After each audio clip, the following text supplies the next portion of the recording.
Hello friends, मैं Gautam Kumar best study with Gautam में आप लोगों का पुनः स्वागत करता हूं। जैसा कि अब जो एग्ज़ाम बचा हुआ है, मात्र 3 से 4 दिन बचा हुआ है, तो पिछले जो वीडियो में आप लोगों को बताया हूं, अटेम्प्ट लेने के बारे में बताया हूं, उसमें कितने अटेम्प्ट ले सकते हैं, कितना स्कोर करना सही रहेगा, नेगेटिव मार्किंग क्या है, उसके संबंध में मैं पिछले वीडियो में आप लोगों को उसमें बता चुका हूँ। आज मैं जो आप लोग बताने वाला हूँ बहुत ही ट्रिकी मेथड है, क्योंकि जितना पढ़ना था आप लोग पढ़ चुके होंगे। अब उसमें कोई आप परिवर्तन संशोधन नहीं कर सकते हैं। जो भी पढ़ना था, जो भी याद करना था, रिवाइज करना था, सारे आप लोग कंप्लीट कर लिए होंगे। अब आप लोग वो काम कीजिए जो परीक्षा हॉल में ज़्यादा उपयोगी हो।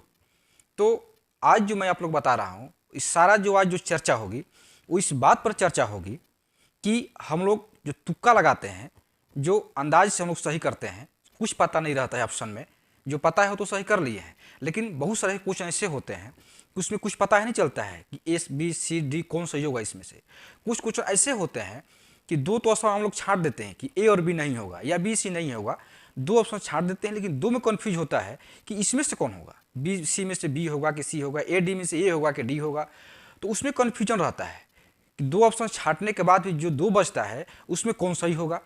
ये हुआ, एक ये हुआ कि चारों ऑप्शन समझ में नहीं आ रहा है, एक वो हो गया। तो इसमें अगर तुक्का लगाना है कि कौन सही हो जाए, ऐसा कौन सा ऑप्शन उसमें करें कि सही होने की संभावना ज़्यादा हो। तुक्का का मतलब ये हुआ संभावना। इसको हम लोग पूरी तरह से सही नहीं कर सकते कि जो हम तुक्का लगा रहे हैं उसकी संभावना 100% है कि सही हो जाए, ये नहीं है। मतलब संभावना है कि 70% 80% सही हो जाए। तो उसी को आज हम लोग सीखेंगे कि तुक्का कैसे लगाएं, कैसे हम लोग रिस्क लें कि रिस्क में हम लोग सफल हो जाएं। उसी बात पर आज हम लोग चर्चा करेंगे। क्योंकि ऐसे ही अगर अंदाज पे हम लोग सही करेंगे कि चार ऑप्शन दिया, कुछ समझ में नहीं आए और अंदाज से कोई एक मार दिए, तो उसकी सही होने की संभावना एकदम बिल्कुल नहीं है। लेकिन उसी को हम लोग ट्रिक के तहत देखें, ट्रिक के तहत उसको सही होने की संभावना को देखें, तो उसको संभावना ज़्यादा बढ़ जाती है। तो उसी की चर्चा आज हम लोग करने जा रहे हैं कि कैसे वो कौन सा ट्रिक है, कौन सा वो मेथड है जिससे तुक्का भी सही हो जाए। लगभग 80% 90% आप लोग को सही होने की संभावना बनी रहेगी। तो आइए हम लोग चलते हैं, इसको थोड़ा सा मैथमेटिक्स के हिसाब से समझते हैं। तो इसमें कुछ रूल हैं, इस कुछ रूल को आप लोग को फॉलो करना होगा। एग्जामिनेशन हॉल में थोड़ा सा इत्मीनान, थोड़ा सा धैर्य रखना होगा। और जो मैं रूल आप लोग को बता रहा हूँ, इसको आप लोग पूरे वीडियो इत्मीनान से देखिएगा। अंत में आप लोग समझ में आएगा कि कितना ये वीडियो आप लोग की सदुपयोगी है। बहुत ही उपयोगी वीडियो जो आप लोग को देखने के बाद पता चलेगा। तो रूल नंबर 1 क्या है, देखिए यहाँ पर, चूंकि पहले ही मैं लिख दिया हूँ कि संभावना है। तुक्का मतलब क्या हुआ, संभावना। कहने का मतलब हुआ संभावना है कि 70% 80% जो भी तुक्का लगाएंगे वो सही हो जाएगा। तो पहला रूल क्या है कि ये जो टोटल क्वेश्चन है 150 क्वेश्चन, ये आप लोग जानते हैं। 150 क्वेश्चन में 4 ऑप्शन रहेंगे, ये भी आप लोग को पता है। तो अगर हम लोग ऑप्शन के हिसाब से देखें तो option A B C D, ये तो आप लोग को पता है। तो 150 क्वेश्चन में देखिएगा आप लोग, जितने भी BSSC द्वारा एग्जाम लिया गया है या जितने भी एग्जाम होते हैं जिसमें 100 क्वेश्चन हो, उसमें क्या रहेगा कि ABCD 25-25-25 करके देगा। मतलब इसका कोई गारंटी नहीं है कि ये 25 ही होगा, गारंटी नहीं है, लेकिन एक रेंज होता है कि 25 कहने का मतलब 23, 24, 25, 26 इसी के रेंज में रहेगा। तो अगर हम लोग 150 क्वेश्चन को लेकर चलते हैं तो इसका 37 के एवरेज में हम लोग लेकर चलेंगे। चूंकि 37 गुने 4 करेंगे तो 47 आएगा। तो इसको अगर ए ऑप्शन को लेकर चलें तो 37, बी 37, सी 37, डी 37। तो इसमें कभी कभी होगा कि 35 भी आ जाएगा, 36 भी, 37 भी, 38, मतलब 35 से लेकर 38 के रेंज में हम लोग चल सकते हैं। ये कन्फर्म नहीं है कि ऑप्शन 37 ही होगा, बी 37 ही होगा, इससे कोई कन्फर्मेशन नहीं है। लेकिन हम लोग 35 से लेकर 38 तक एक ऑप्शन लेकर चल सकते हैं कि ए भी, बी भी, सी भी और डी भी इसी के रेंज में रहेगा। ऐसा थोड़े होगा कि ऑप्शन ए उसमें दे दिया 150 में 5 ऑप्शन है, डी आपका एक भी नहीं है, ऐसा तो नहीं होगा। इसकी संभावना 1% भी नहीं है। सी क्या हुआ, सी दे दिया 50, ऐसा तो नहीं है। सी ऑप्शन 50 दे दे, बी 70 दे दे, ऐसा तो नहीं होगा। इसकी संभावना 1% भी नहीं है। इसकी संभावना ज़्यादा है कि 37 के रेंज में देगा, या उसी में कम, 1-2 कम या 1-2 ज़्यादा, 35-38 के रेंज में देगा। पहली बात तो ये हम लोग समझ लेते हैं। तो पहला रूल ये हुआ।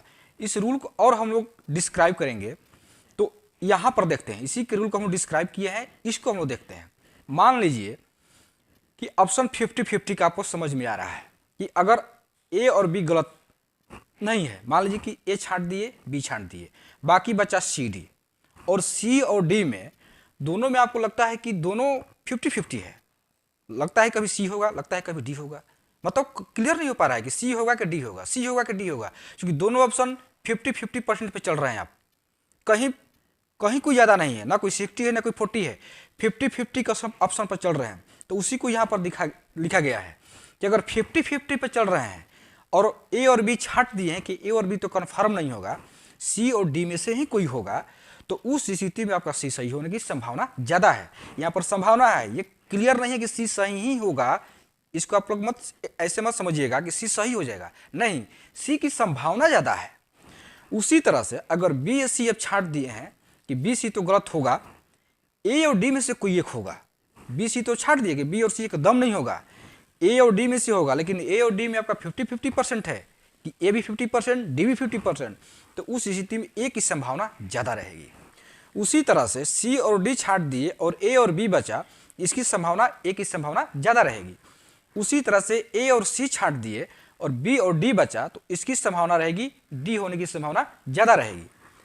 उसी प्रकार से बी और डी को आप छांट दिए कि बी और डी नहीं होगा, ए और सी में से ही कोई एक होगा, तो इसमें से सी की संभावना सही होने की ज़्यादा रहेगी।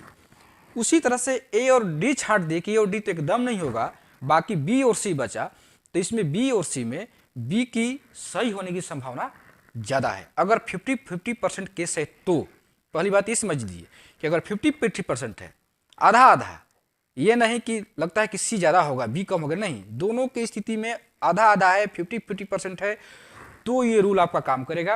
वो भी संभावना के आधार पर लगभग 70% 80% संभावना है कि इसी तरह से आपका आंसर सही होने की संभावना है। अब हम इसी का डिस्क्राइब यहाँ पर है, इसको थोड़ा सा समझते हैं। मान लीजिए यहाँ पर 90 क्वेश्चन लिखा हुआ है। 90 क्वेश्चन का मतलब ये हुआ कि किसी स्टूडेंट को 150 क्वेश्चन जब हल किए, उसमें से मान लीजिए कि 90 क्वेश्चन उन्होंने एकदम सही कर लिया, उसमें कोई किंतु परंतु नहीं है, 90 क्वेश्चन उन्होंने एकदम एक्यूरेट सही है। चूंकि एग्जामिनेशन हॉल में पता चल जाता है कि आप कितने क्वेश्चन सही हो रहे हैं। जो भी स्टूडेंट सीरियसली एग्जाम दे रहे हैं उनको पता है कि मैं कितने क्वेश्चन अटेम्प्ट लेकर के सही किया हूँ एग्जामिनेशन हॉल में। अगर उनको ये लग गया कि मैंने 90 क्वेश्चन सही कर लिया है, तो अब कितने बचे? 60 क्वेश्चन। अब उसमें क्या हुआ कि 60 क्वेश्चन उनको अब समझ में नहीं आ रहा है कि 60 क्वेश्चन का आंसर कौन होगा। तो ऐसा नहीं है कि 60 क्वेश्चन जब उनको समझ में नहीं आ रहा है तो उसमें कोई ऑप्शन समझ में नहीं आ रहा है, ऐसा तो नहीं होगा। जो लड़के 90 सही कर लिए हैं वो तो इतना कन्फर्म है कि जो 60 बचा हुआ है उसमें तो उस टाइप के क्वेश्चन होंगे कि कुछ तो 50-50 होंगे, क्योंकि 2 छाट देंगे 2 बचेगा। कुछ ही ऐसा होगा कि 4 ऑप्शन समझ में नहीं आ रहे, कुछ ही क्वेश्चन ऐसा होगा। तो 50-50 के लिए तो यहाँ बता दिए हैं, लेकिन अगर कुछ क्वेश्चन लगभग 15, 20, 25 क्वेश्चन ऐसे होंगे कि उनको कुछ समझ में नहीं आ रहा होगा, 4 ऑप्शन में एकदम बिल्कुल समझ में नहीं आ रहा होगा, तो उस स्थिति में क्या करें? तो 60 क्वेश्चन जो बचा है, तो यहाँ पर देखिए ग्राफ थोड़ा सा देख लीजिए। 90 क्वेश्चन है, यानी option A B C D. तो मान लीजिए कि 90 क्वेश्चन सही किए हैं, तो अगर हम काउंट करेंगे, काउंट करने में मुश्किल से ज़्यादा समय नहीं लगेगा, बहुत कम समय लगेगा। काउंट कीजिएगा, अगर ए मान लीजिए कि ए ऑप्शन जो है 15 बार आया, बी 21 बार आया, सी 25 बार और डी 29 बार आया। मान लीजिए कि 90 क्वेश्चन में इतने ऑप्शन जो है इतनी बार आया है सही। तो अब देखिए कि जब ए 15 बार आया तो शेष कितना बचा? क्योंकि यहाँ पर मैं बताया कि 37 लगभग क्वेश्चन का ऑप्शन आता है। तो ए बचा 22, बी बचा 16, सी बचा 12 और डी बचा 8। अब इतने ही 60 क्वेश्चन जो आपका बचा हुआ है उसमें डी जो है मात्र 8 ही सही होने वाला है। मतलब 60 क्वेश्चन में डी की संभावना अब 8 ही ऐसे क्वेश्चन का आंसर होगा जिसका ऑप्शन डी होगा, मात्र 8 ही है। तो अब अगर मान लीजिए कि जो 60 क्वेश्चन बचा है उसमें से कोई क्वेश्चन का आंसर करने चले हैं और उसमें से मान लीजिए कि आप छाट दिए बी और सी नहीं होगा, मान लीजिए 1 मिनट कि बी या सी छाट दिए कि बी से नहीं होगा, उस स्थिति में बचा ए और डी। उस स्थिति में ए और डी बचा, तो उसमें क्या करेंगे आप? उसमें तो ए की संभावना ज्यादा है सही होने की डी की अपेक्षा, क्योंकि डी तो 8 ही बचा हुआ है और ए अभी 22 क्वेश्चन आपको सही करना है, एक ऑप्शन जो 22 क्वेश्चन सही होने वाला है। तो बी सी जब छाट दिए और ए और डी बचा तो ए की संभावना ज्यादा है सही होने की।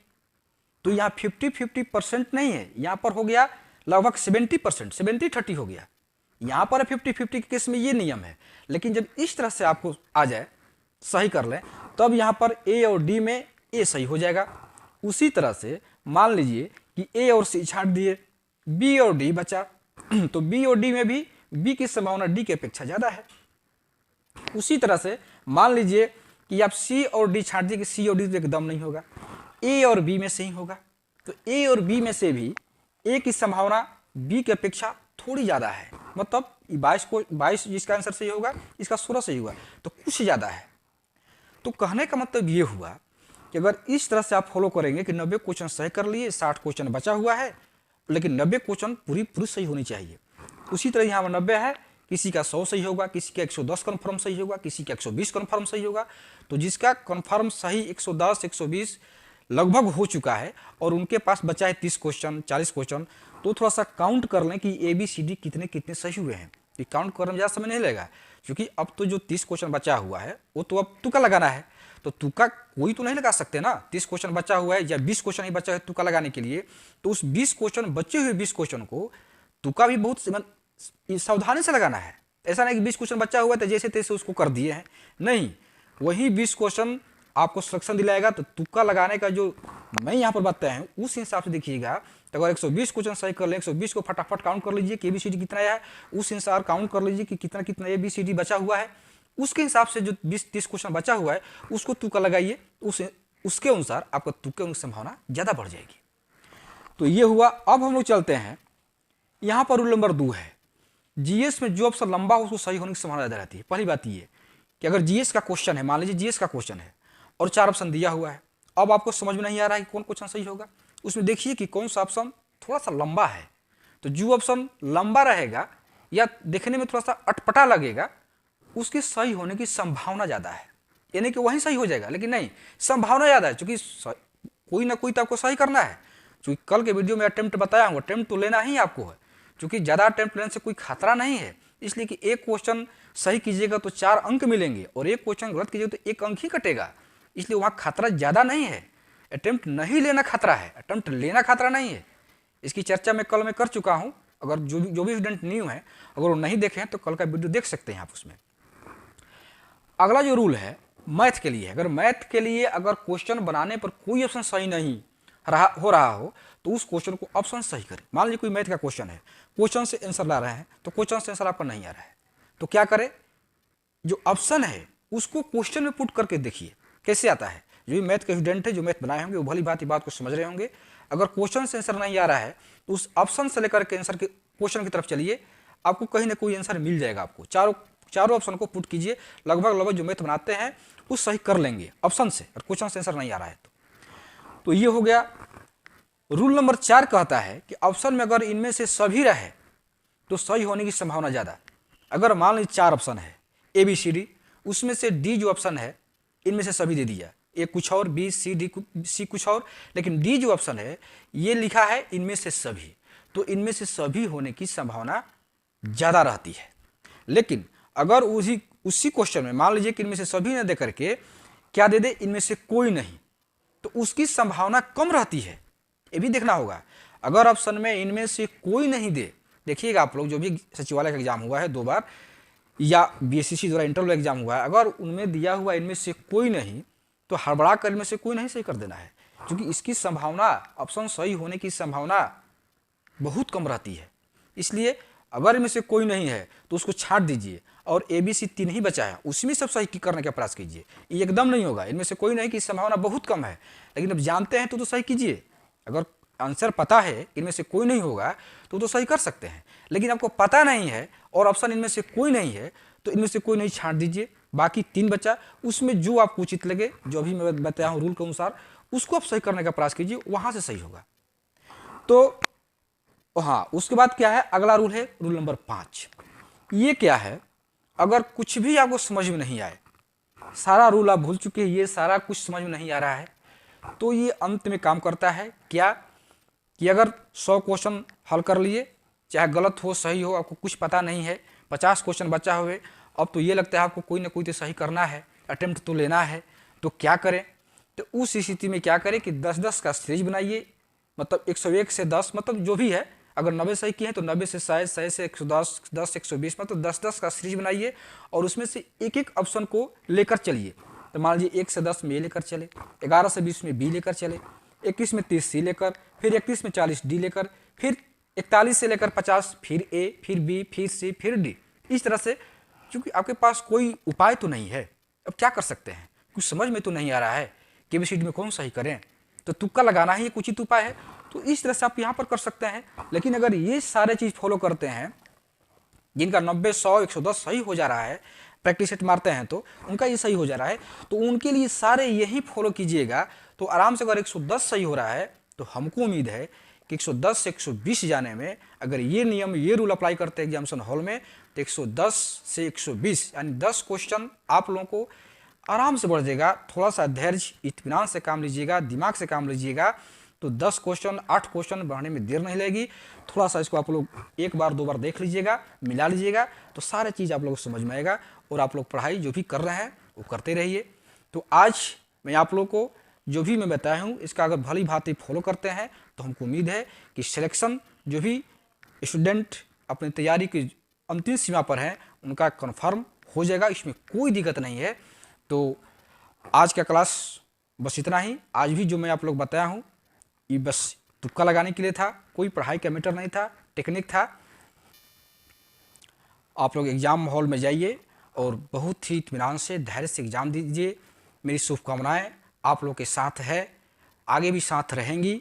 और मैं उम्मीद करता हूं कि जितने भी जो मेरा ये परिवार है, ये हम और आप एक परिवार के ही मेंबर हैं। हम और आप जो हैं, ऐसा नहीं है कि मैं आप लोगों को बता रहा हूँ आपसे बहुत कुछ जानता हूँ, ऐसा नहीं है, मैं बहुत कुछ नहीं जानता हूँ। आप ही कि जैसे मैं भी एक स्टूडेंट हूँ, तो हम लोग एक परिवार के एक सदस्य हैं। तो मैं चाहूँगा कि जितने भी इस मेंबर हैं परिवार के सारे इस परीक्षा में सफल हों। मेरी शुभकामनाएं आप लोगों के साथ हैं और अच्छे से एग्ज़ाम दीजिए और सफल होइए। उसके बाद हम लोग मेंस में पुनः लगेंगे और उसको भी क्वालिफाई करने का प्रयास करेंगे, जरूर सफलता मिलेगी। तो आज बस इतना ही, हम लोग फिर मिलते हैं। धन्यवाद।